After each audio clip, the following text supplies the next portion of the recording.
The Ebola scare gripping the country makes its way to Connecticut. Tonight, we know a Yale student hospitalized after showing symptoms has tested negative for Ebola, but he and a fellow researcher are still under quarantine tonight.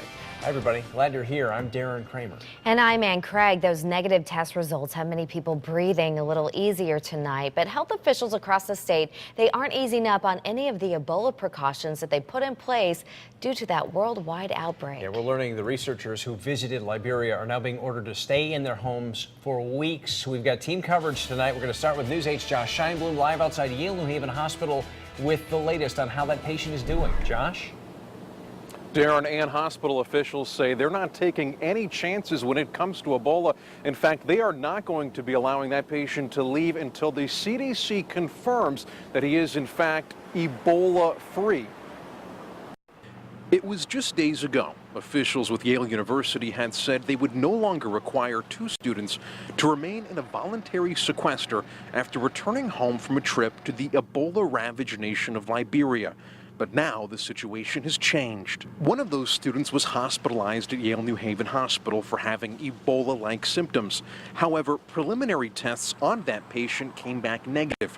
As for the other student, they haven't shown any signs of having possibly contracted the virus.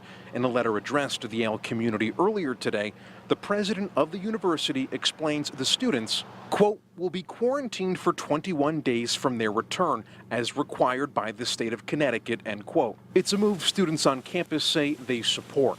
If they're kept in their own space, that should be safe enough for the rest of us. As do those we met like Melissa Alexander, whose daughter is being treated at the same hospital as the student once thought to be infected. They're going by all the rooms and bringing in a newsletter, just letting people know that they're safe and the patient is in an isolated area and not being cared for by anybody that's in this area. So it's good to know that my daughter is safe where she is right now, because that was a big concern. But there are already efforts underway to inform those on campus about the illness.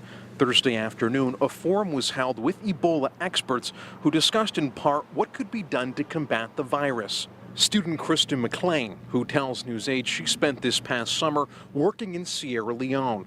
Talks like this are key to quelling fears at home and reminding people of the severity of the situation overseas. One thing that I really did appreciate about the meeting today was that it brought the focus to the people in West Africa. You may be asking yourself, what happens to a patient that is quarantined? It's a question that I asked a spokesperson with the governor's office, and he says, at least right now as it's defined in our state, their understanding is that the patient will be allowed to stay inside their home, but they will have frequent monitoring from health professionals. For now, we're live in New Haven. Josh SCHEINBLUM, News 8.